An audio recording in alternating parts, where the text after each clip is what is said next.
history. Mr. Speaker, Americans have been subjected to one of the most testing years we have ever seen. Just as they are starting to get back on their feet and the great economic engine that is the American economy is starting to turn over, this administration and my Democratic colleagues are proposing to shut down the engine that we had so robust for the last 4 years under President Trump. $6 trillion in spending with no offsets is downright irresponsible and unfair to the American taxpayer. We are not going to get this economy on the right foot by expanding our government even more. Growing inflation concerns have already begun to hit our constituents where it hurts the most, at the gas pump. Have you tried filling up your car lately? It's hit you in the grocery stores. It's hit you in the checkbooks. This oncoming crisis is putting the hardworking Americans on a rocky footing, and this president is proposing to pull the rug out from underneath them. Another cash infusing will do nothing more than kick those Americans while they are down by driving prices up even more. Enough is enough. Businesses are opening up. Construction projects are expanding our neighborhoods and cities, and there is a light at the end of the tunnel, and the light is a bright one. So, don't shut the door on that light by throttling the demands of everyday items. Construction projects, there are a variety of reasons for these rising prices, many of which are industry specific. However, it's important to remember that big government spending is only going to make this problem worse. I was elected to Congress to take care of the American people. I was not elected to bankrupt this country. I was not elected to burden them even more. It is clear that the American economy wants to make a comeback. The only question is, will bureaucrats, will politicians, will government get out of the way? I yield back. Thank you very much, and you're absolutely correct that you were elected to take care of the American people. But right now, the Democrats in Congress, although it's hard to call them Democrats because right now I believe that they have a socialist agenda, which is sabotaging America's jobs recovery with a crippling tax hike that target our very small businesses, the backbone of our economy. Their plans raise small business taxes to the highest point in a generation, halts new projects and small business growth by doubling taxes on investments. And Democrats supercharge second death tax, if you can believe that, where they want to tax you more, would hit farms, machine shops, and other small businesses. With all that in mind, I now yield 2.5 minutes to Mr. Keller. I thank the gentleman from North Carolina, my good colleague, Madison Cawthorn. One of the greatest threats that emerged from this pandemic is an expanding government unwilling to relinquish control and restore Americans' God-given rights. We see it all across our country. President Biden and liberal governors tout the follow the science talking point while failing to follow the science themselves, keeping in place pandemic restrictions while knowing full well that our economy can fully reopen. While the left virtue signals, pushing radical policies like vaccine passports and critical race theory, American families are still struggling to make ends meet. Tens of thousands of businesses have closed their doors for good, and our children have fallen behind because they are denied in-person learning. Some federal agencies are still not operating at pre-pandemic levels. We have American veterans who cannot access records they need for treatment and benefits they earned because of career bureaucrats who can't be bothered by going back to work. This is wrong and completely avoidable. Here in Congress, we see the hypocrisy on the left on display. Speaker Pelosi lifts the mask mandate for the House floor, but keeps the People's House closed to the public. We have members of this body not showing up and voting in person. The people that we represent go to work every day, and they expect us to do the same. Americans have never been and never will be a nation ruled by fear and control. Reopen the Capitol building. Now is perfect time to click that like and subscribe button. Thank you for watching and power to the American people. Thank you, and I yield back. I can see why Pennsylvania loves their congressman so much. When I think about what's going on in Congress and I see that Democrats are prioritizing wasteful spending over hardworking Americans' paychecks, I realize that the Democrats' socialist agenda won't produce long-term growth or greater economic security for American families. A majority of Americans say they fear for an impending crash following the injection of federal stimulus money during the pandemic. This is an unsettling thought for those who are trying to deal with dining room politics. With all those thoughts in mind, I'm very pleased to welcome my dear friend, America's Sheriff, representing Texas's 22nd District, Congressman Troy Nehls. Thank you, sir. Mr. Speaker, it is time to get the American people back to work. The vaccine has been available for all Americans for weeks. Cases across the country are drastically decreased, and businesses are opening back up, thank God. Why then is it the federal government still paying people not to work? Why then are we still considering multi-trillion-dollar proposals when there's billions upon billions of previously appropriated COVID relief money that hasn't been touched? Inflation is higher than at any point in over a decade. Americans are paying more for goods they need to survive. Businesses that are open and want to expand their workforce can't find the employees willing to come to work because the government is paying them to stay home. And amidst all of this, the Biden administration is proposing tax increases on job creators. It doesn't take an economics PhD to conclude that raising taxes on job creators amid record levels of inflation and this underperforming economy will lead to economic disaster. Small business owners in this country are trying to rebuild and get people back to work. Raising taxes on them will only hurt them and the Americans they want to hire. The Biden tax and spend model is failing our country. We need to get back to the free market approach we had under President Trump, slashing regulation, reducing taxes, and increasing economic freedom. That is the light at the end of the Biden economic crisis tunnel. But to get there, we need Democrats to stop playing politics with the future of our country and work with our Republicans. I yield back. Thank you, Congressman Nehls. It is now a true honor of mine to introduce a dear friend of mine from Kansas's 4th District, Congressman Estes. Sir, I yield. Well, thank you. I appreciate you yielding the time to me, my friend from North Carolina. Thank you. Mr. Speaker, we should be experiencing one of the greatest economic booms in our history as we emerge from COVID. Yet prices are climbing, consumer sentiment is plunging, and there are more than 9 million open jobs without workers to fill them. That's the most ever. In my state of Kansas, we have 3.6 jobs available for every job seeker.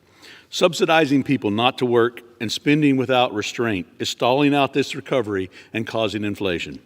In May, core inflation rose at its fastest pace since 1992. That's because Democrats' untargeted spending has acted like kindling for inflation. There's too much money chasing too few goods. Recent surveys showed that 70% of Americans are concerned that President Biden's spending plans could lead to inflation. But if you've ever filled up your gas tank recently or entered a grocery store, you know that it's already there. Instead of working to quickly reopen and prioritize getting America back to work, upon entering office, President Biden took his eyes off the ball and squandered the recovery that President Trump had handed to him.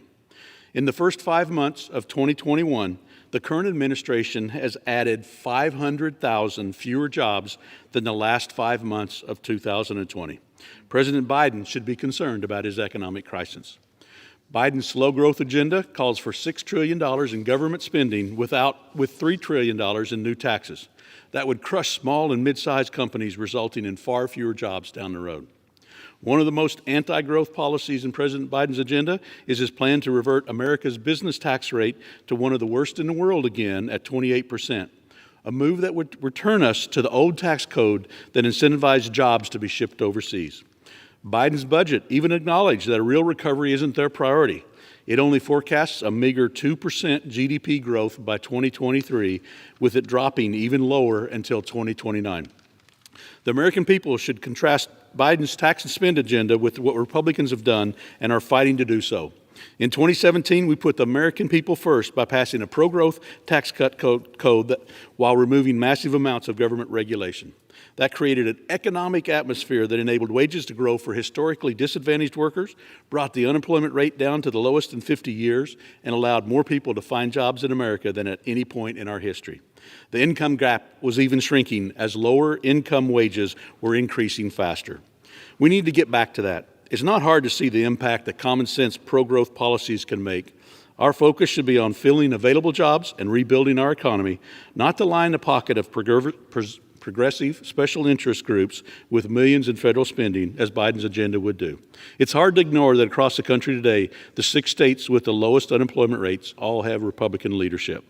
Mr. Speaker, President Biden and Speaker Pelosi need to prioritize economic recovery, not unrestrained government spending. And with that, I yield back the balance of my time. Thank you, Congressman Estes. I think it touches on a great point. Under Republican leadership, under the last administration, business applications were at a record levels. The TCJA encouraged businesses creation as the amount of business applications reached its highest level ever of over 880,000. Now, you contrast that with what's going on in America today. There's many people who own restaurants in my own district who are having to literally pay people $50 just to turn an application in. And then they never show up for the interview or even for work. And so because of how bleak things are looking, I am very happy to welcome the most loved and the most feared woman in all of Congress, Congresswoman Lisa McClain. Thank you, Madison, and thank you, Mr. Speaker. For more than 40 years, Joe Biden has been a staunch supporter of the Hyde Amendment, and so have the American people. Just this past January, polling found that nearly 6 in 10 Americans oppose using tax dollars to terminate innocent lives. That number includes a majority of independents and nearly 1/3 of Democrats. For decades, congressional Democrats joined Republicans in a truly bipartisan effort to ensure tax dollars of hardworking Americans do not pay for abortions. Unfortunately, President Biden is trying to shatter years of congressional bipartisanship with a radical budget that has no Hyde Amendment protections. The president ran on unity, yet his first budget proposal immediately divides. This Congress must take back its congressional responsibility and craft spending bills which protect the lives of the unborn, just as past Congresses have done since 1976. Mr. Speaker, I ask unanimous consent that the Committees on Energy and Commerce, Ways and Means, and the Judiciary be discharged from further consideration of H.R. 18 and ask for its immediate consideration in the House. As the chair already stated, that request cannot be entertained absent appropriate clearance. Thank you, Mr. Speaker. Madison, thank you for your time. Thank you, Congresswoman. Mr. Speaker, how much time remains? The gentleman has 37 minutes remaining. Fantastic. Thank you, Mr. Speaker. I'm honored to welcome my friend from Minnesota, Congressman Stauber. I yield to you, sir. Thank you to my colleague for yielding. You know, over the past year, it really has felt like our small businesses, our middle class, our communities have really taken one punch after another. First, we were handed mandatory shutdowns of our restaurants, our small businesses, and our churches, while Walmart and the Lowe's and other big box retail stores were allowed to remain open. In some places around the country, we were not even allowed to leave our homes unless it was for the purpose that the government deemed essential. I, like all Americans, am extremely excited and pleased to see that most of the economy in our communities have reopened. But we can't help but observe that it seems like the reopening is occurring because of the independence and resilience of the American people, and despite the best efforts by some to keep us shuttered indefinitely. It is baffling that during this time when our neighbors have the opportunity to finally get back to work, Democrats are pushing policies to hurt them. Oh, you are trying to find employees for your diner so you can reopen? Well, they are paying those employees more to sit at home. You have a corner store in central South Dakota.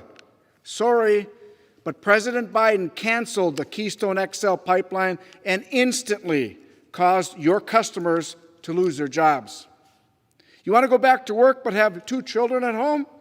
Well, unbelievably, the Biden education plan included 0 requirement that your son or daughter's school reopens. You were excited for your hotel to be busy this spring? Well, the CDC was still advising Americans not to travel even if they were vaccinated. Your bait shop along the Canadian border has been struggling since the border closure. Too bad President Biden and Justin Trudeau decided that couldn't have been solved at the G7 last week. You need gas to get to work, to get to your job site? Well, it costs you $50 more this year than it did last year. This is a staggering laundry list of policies that individually would be an enormous impediment to our success.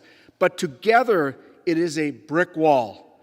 Without urgent changes to these anti-jobs, anti-small business policies, our communities will continue to struggle to reopen completely, and more families will feel the negative impacts of the Biden-Pelosi economy.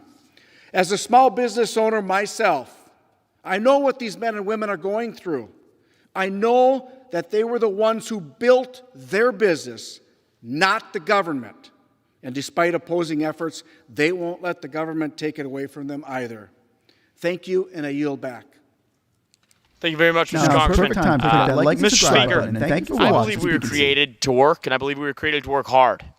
And the determination, the right to work and the determination to build with one's hands is as foundational to the American ethos as it can be. We were not set in this universal orchard to stand still as trees. There is no substitute under the heavens for productive labor. It has been said that a firm work ethic is the process by which dreams become realities. It is the process by which idle visions become dynamic achievements.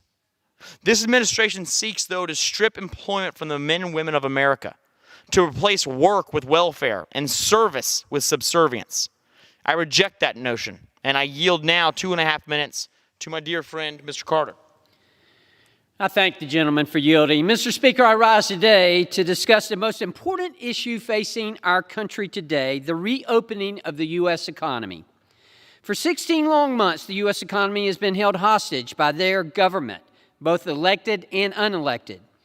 What started as a 15-day shutdown to allow hospitals to brace for the coming wave of COVID cases has ballooned into over a year of shifting goalposts, evolving science, and political power grabs. Since the pandemic began, over 200,000 small businesses, which the president once claimed were the backbone of the U.S. economy, have been shuttered for good. They have left their owners jobless and futures uncertain. Those whose businesses did survive the long lockdown still face harsh restrictions. For too long, and in too many cases, we have seen restrictions on controlling how many customers they can serve, how their employees can conduct business, and by default, how much revenue they can bring in. Worse, the reopening of our economy has been prolonged even further by the misguided attempts from the political left to provide relief. The example I hear the most from constituents and businesses back in Georgia's 1st Congressional District is the increased unemployment benefits. Under these expanded benefits, many Americans have been able to receive more money not working than they did actually working. This is a poor incentive to get people back into jobs, especially as our economy continues to see record-high job openings.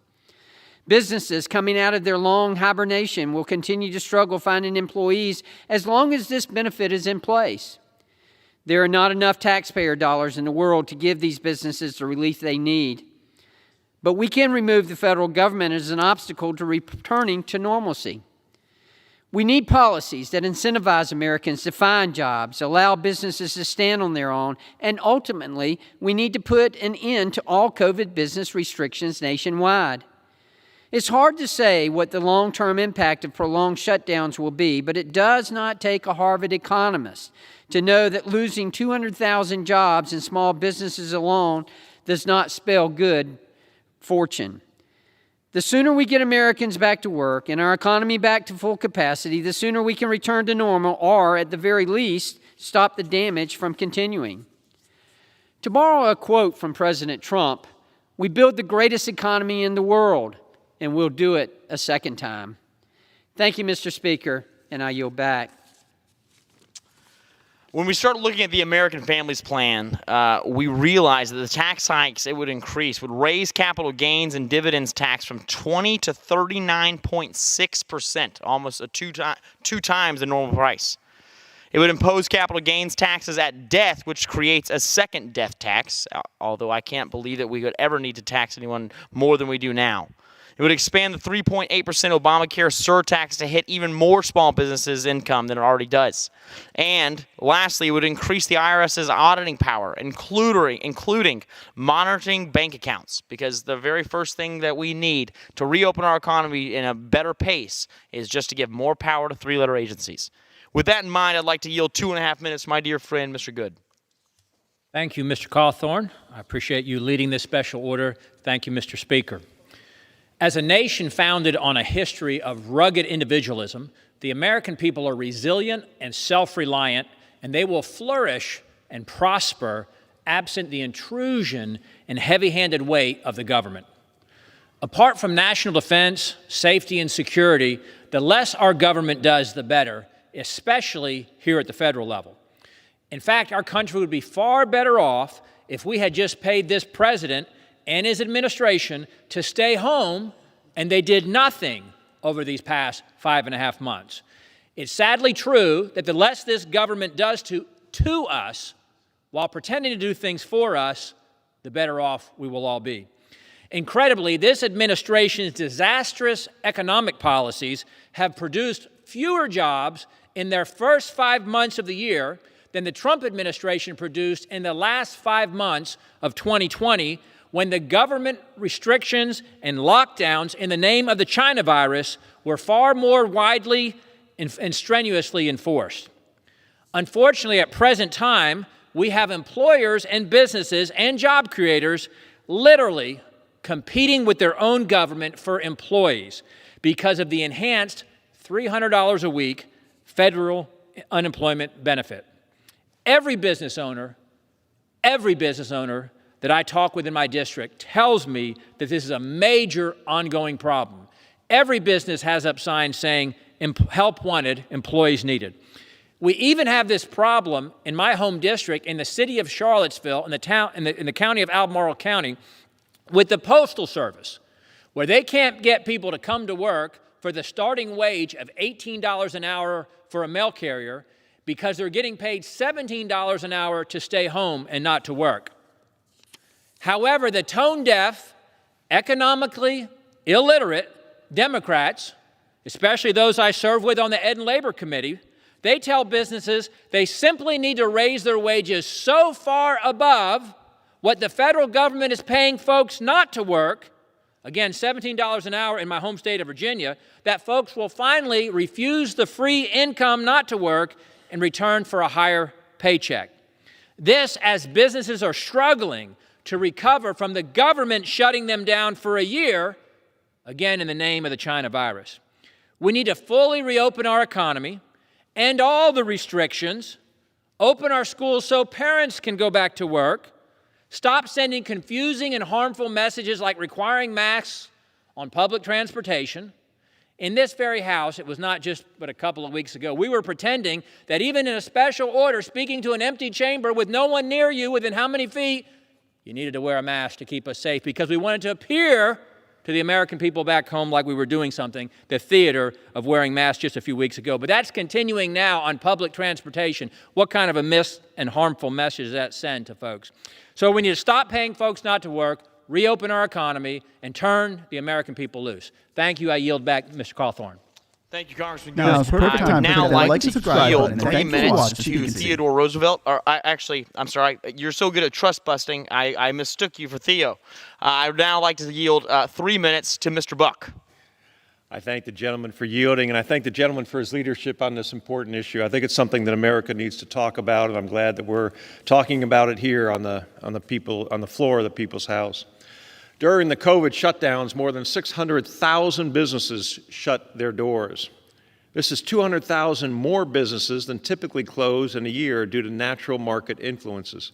Unsurprisingly, many of these most severe lockdowns across the country were implemented by liberal governors who caved to fear-mongering and hostility to former President Trump.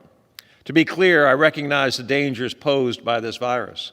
However, reactionary and overreaching shutdowns significantly worsened the impacts of COVID on our nation.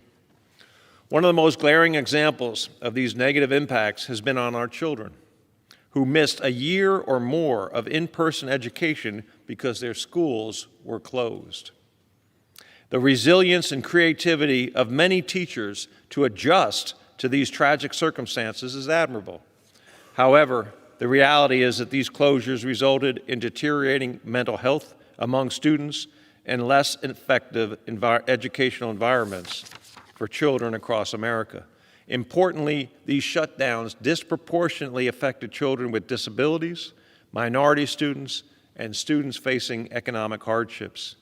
America is beyond ready to reopen.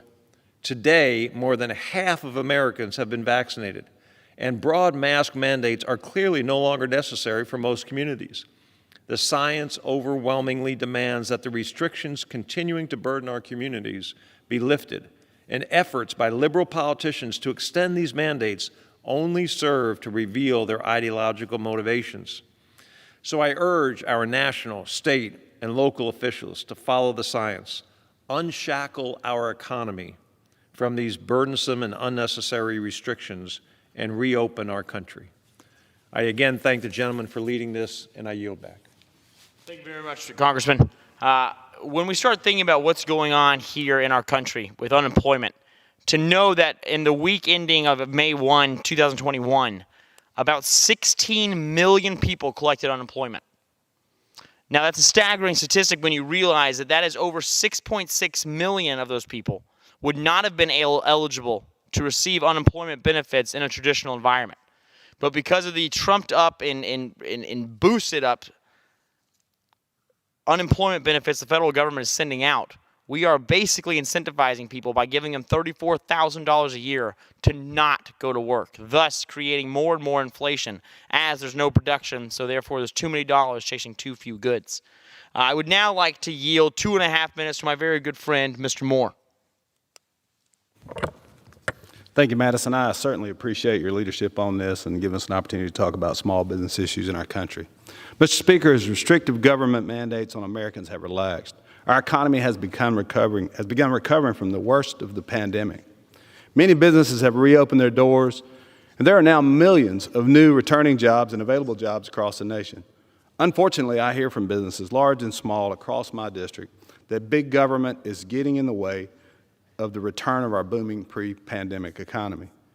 It's a bizarre paradox, but under this administration, the Biden administration, we're simultaneously facing an intense labor shortage and widespread unemployment at the same time. At a time when our economy should be thriving back to pre-pandemic levels, sadly, this is a common story in every corner of our country. It's clear that the primary driver of this problem is federally subsidized unemployment benefits. In many regions, particularly in rural areas, would-be job seekers make more staying at home than reporting to work. Recently, I was speaking to a friend of mine, and he called an unemployed driver that he was going to hire, and the unemployment driver's response was this: "I'm going to ride this mule till it drops." Basically, what he was saying was, "I'm going to take his free money till it goes away." And many small businesses are facing that very same issue. Some businesses have offered cash bonuses to interviewees, but small businesses cannot afford this. There are plenty of examples back home in my district. For example, in Houston County, there are 124 unemployment claims and over 2,000 job openings as we speak. In Coffee County, there are 57 unemployment claims and 570 job openings, with many more coming. In Dale County, there are 47 unemployment claims, yet 350 job postings. It's very simple. Small business cannot compete with government handouts. I'm glad that many red states, including my great state of Alabama, have ended all federally funded pandemic unemployment benefits. I hope our numbers will improve as a result. Removing these payments that were meant to be short-term is necessary to advance our economic recovery. But this is a real problem that betrays the Biden administration and congressional Democrats' fundamental misunderstanding of what powers an economy. Mr. Speaker, the best welfare program in the world is a job. It's not government. And I know that many of my Democratic colleagues agree with me. Let's get Americans back to work by empowering workers and removing incentives to stay home. Only then can we really, truly reopen this economy. Thank you, Mr. Speaker, and I yield back. Thank you very much, Congressman. It's very good to see you, Congressman Moore. I am disheartened to know that with this federal unemployment stimulus that we are sending out around the country, although it might solve some short-term financial woes, it is creating a spiritual poverty in the hearts of men and women across this country that I believe cannot be described. When you start to think about how devastating it would be to one's morale and one's own honor and one's own self-esteem to think that you don't actually create anything, you don't actually build anything, you're not truly benefiting society. It makes me shudder to think about how I would feel with that. But I'm now very honored to yield 3 minutes of time to the best farmer in the world, Congressman Mann. Congressman Cawthorn, thank you for your leadership. Thanks for hosting this special order. Thank you for your friendship. Mr. Speaker, I rise today to introduce you to the newest resident of Western and Central Kansas. She greets every store's patron at the business front door and every farmer at the farm gate.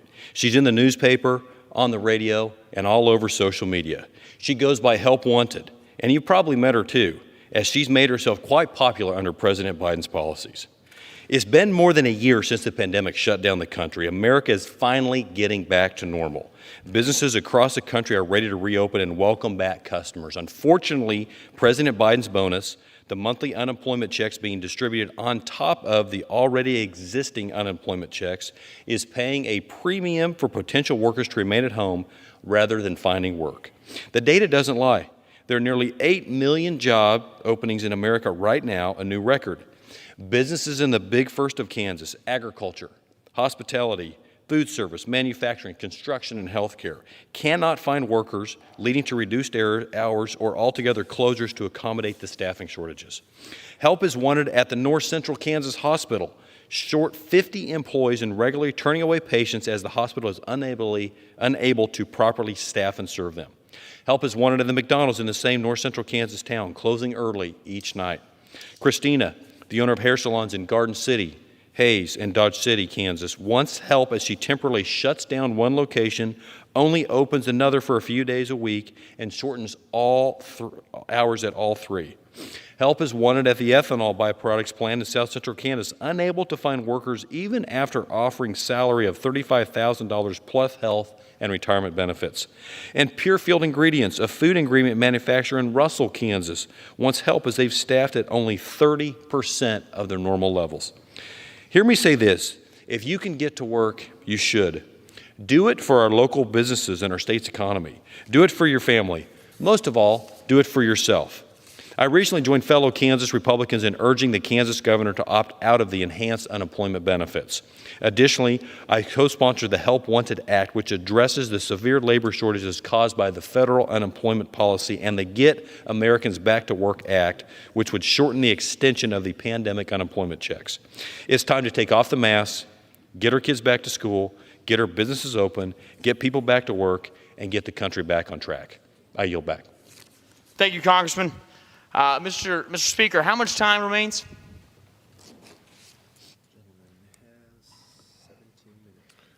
17 minutes remaining. Thank you. I now yield 2.5 minutes to my friend, Congresswoman Lauren Boebert. Thank you so much, Congressman Cawthorn. I am so excited for your leadership on this issue tonight. Thank you for making time to address the American people. Mr. Speaker, there are 3 people who come to mind when I think of people who cannot even give their money away. Alexandria Ocasio-Cortez, do you remember when her donations were returned to her by members of Congress because they don't want to be associated with her? Harvey Weinstein and Joe Biden.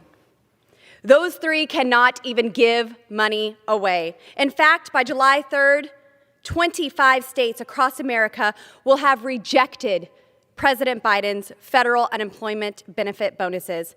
I meet with organizations every day that request funds for worthwhile endeavors.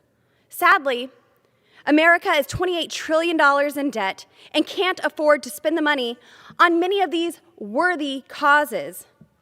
But leave it to Joe Biden to try to spend money in a way that actually hurts our economy and is rejected by Republican and Democrat governors across our entire country. That's a special level of basement incompetency. We've got 9.3 million unfilled jobs, and I hear it back home. Businesses can't get people back to work because they are making more to sit at home on the couch. They would rather watch Dave Portnoy eat a slice of pizza. But then again, maybe that's not his viewers. Maybe it's more of the folks sitting back watching Joy Behar and The View cackle and demonize our country and all of our worthwhile efforts to restore dignity in this nation. The Biden regime is literally incentivizing laziness. But then again, they set that example on a regular basis, calling it quits in the middle of the day. When's the last time the president hasn't called a lid before his afternoon snack? In my home state of Colorado, many corporations are offering bonuses that small businesses can't afford. We're seeing massive signing bonuses from $10,000 to $30,000 for utility and HVAC workers, and that's simply unsustainable. According to the Colorado Restaurant Association, more than 90% of restaurants are having issues finding workers. I'm one of them. I've had employees say, I cannot work more than 2 days a week. I cannot exceed 12 hours of work because it will cut in to my benefits. That is un-American. Joe Biden is quickly becoming the greatest threat to small businesses since Fauci's fraud. While small businesses across my district, across America, are struggling to find workers, struggling to stay open, Joe Biden is struggling to stay awake. I'm calling on this administration to end these excessive federal COVID payouts and stop de-incentivizing work. Madison Cawthorn, Congressman, thank you for your leadership on this issue. And Mr. Speaker, I yield back. Thank you, Congresswoman, for your always incredibly accurate and fierce comments. I now am very happy to welcome another similarly fierce Congressman, Mr. Gomer, for 3 minutes.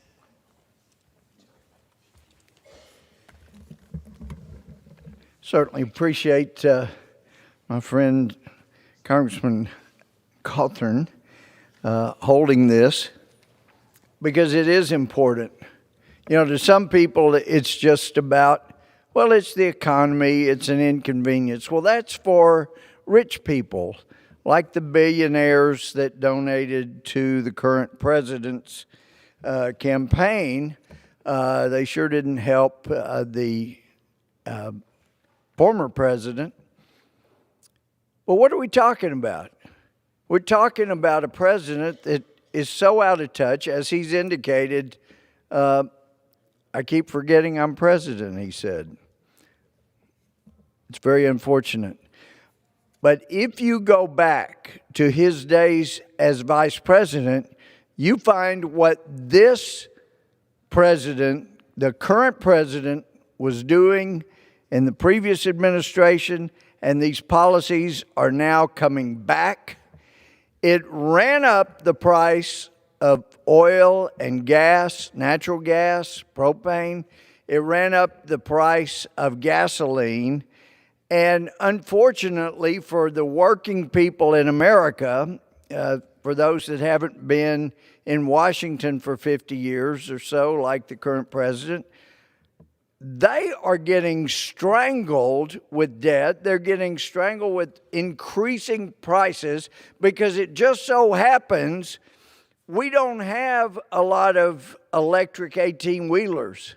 We don't have a lot of massive electric engines that are pulling countless numbers of cars down the train tracks. That means every time this president takes another step to raise the price of oil, which raises the price of gasoline, he is economically crippling people that are working, people that are on Social Security, people that have fixed incomes, they are getting hammered. Yeah, it's an inconvenience to the mega wealthy that donated to the president, or people like here in Congress that are millionaires, but it is devastating. And I go back when President Biden was vice president, and a lady from Panola County told me, she said, I'm 80 years old and my gas is getting so expensive, I'm afraid I'm going to end up in a home like I was born in, where the only energy we had was a wood-burning stove.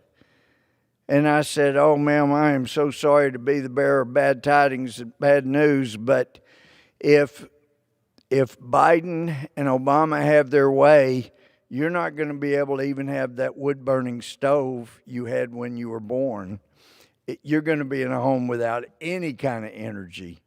And that's where this president is now wanting to go back to. Business owners who want to save time and money should go to Bloomberg.com to get a policy in less than 5 minutes. And America was vibrant, and people spent, and they went out to eat, and they bought clothes, and it generated jobs. And this president is killing those. And he is devastating the people on fixed income, the people that are working and poor. He's devastating them. The people that he's supposed to care about. Well, it's time for this administration to think about somebody besides themselves and their mega billionaire donors. It's time to think about the American people and the damage that this administration is doing to them. With that, I yield back. Congressman, as I continue to consider that the Democrats' plan must be to destroy our economy by incentivizing laziness, by incentivizing people not going to work, I then, shake my head and say, no, that can't be true. That's just one mistake that they've made. But then, when I start to look through all the points that I've outlined of the ridiculous tax increases on dividends, the tax increases on capital gains, the tax increases on small businesses, the tax increases which will increase the cost of living for the middle class, I am sure that they are trying to destroy our economy. So I am very happy to yield 5 minutes to both the most powerful and the most humble man in Congress, Kevin Brady, who is fighting that fight. Thank you, Congressman Cawthorn. Thanks for your leadership on behalf of working families, on small businesses, of which you are one, on behalf of getting this economy going again. Thank you for allowing me to be part of this special order. So when President Biden promised to focus on climate change, I didn't realize it meant changing the climate of the U.S. economy by cooling off the jobs recovery. The president inherited a strong recovery, life-saving vaccines, a reopening economy, and trillions of dollars in COVID stimulus. Yet, in his first 5 months of this year, America is nearly 550,000 fewer jobs than in the last 5 months of 2020 under President Trump. 550,000 fewer jobs. Inflation is running twice as high as wage growth. In fact, for Americans, their pocketbook, their paycheck has actually declined in buying power since President Biden took off. America's jobs recovery ought to be surging, but instead April and May reports were just disastrous. Main Street businesses, Congressman Cawthorn, as you said, they're struggling to find workers. Labor force participation is back in the 1970s. Inflation has hit a 13-year high, and a lot of Americans are fearful about the impact of rising prices in slow growth economy when the sugar high from all this COVID stimulus goes away, which is exactly what President Biden's budget admits will do. This president is sabotaging America's jobs recovery with crippling tax increases and anti-business policies that hurt working families and Main Street businesses and drive U.S. jobs overseas. Treasury Secretary Yellen the other day conceded that just as you heard tonight, these lavish federal unemployment bonuses really are hurting Main Street and hurting hiring. Thankfully, half of American states including one blue state, have opted out of these benefits to help reconnect workers and help our economy survive. And a recent analysis by the Ways and Means staff shows that Congress has already approved, for an average family of 4, where both parents are out of work, we've already approved over $109,000 in stimulus checks, unemployment checks, and child checks. $109,000. We were incredibly generous during COVID to help people get back on their feet, defeat this virus, and move back. But the time for emergency spending is over. The time for endless government checks is over. We cannot become the Olive Garden of never-ending government checks. It won't help people rebuild their lives. It won't help us rebuild the economy. And unfortunately, because of these federal bonuses on unemployment, we are seeing a record 9.3 million unfilled jobs. It is hurting Main Street businesses. They are struggling, and frankly, it will hurt families who are not going to be able to reconnect again when all these checks run out. And our job creators shouldn't have to compete with the federal government. Instead of helping America get back to work, the Biden administration is pushing crippling tax hikes that will cost us millions of new jobs.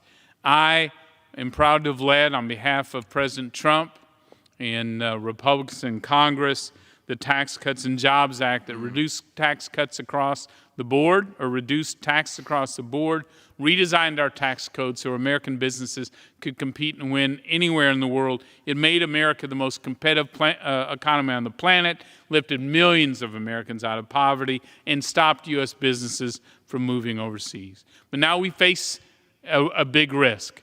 President Biden's insistence on repealing the Tax Cuts and Jobs Act will cost 6 million U.S. jobs. For that family of 4, middle class, making maybe $73,000 a year, it will rob their family budget of over $20,000 over time.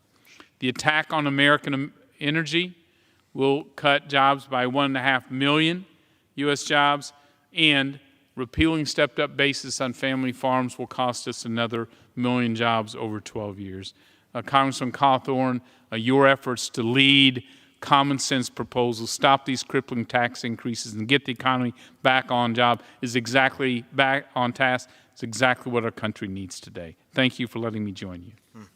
Congressman Brady, thank you very much for your leadership on the Ways and Means Committee. And with I think with everything that's been said from all these representatives from all over the country, each of them representing nearly 730,000 people, I believe it is overly and abundantly clear that it is time to end the emergency spending. It is time to end the trumped-up unemployment checks, which are incentivizing laziness. It is time to end government-mandated joblessness in America. There is a labor shortage in this country, and if we don't end it, we will see inflation the likes of which our country has never seen before. And I don't know if we'll be able to recover from that. With that, I yield back. Members are reminded to refrain from engaging in personalities toward the president.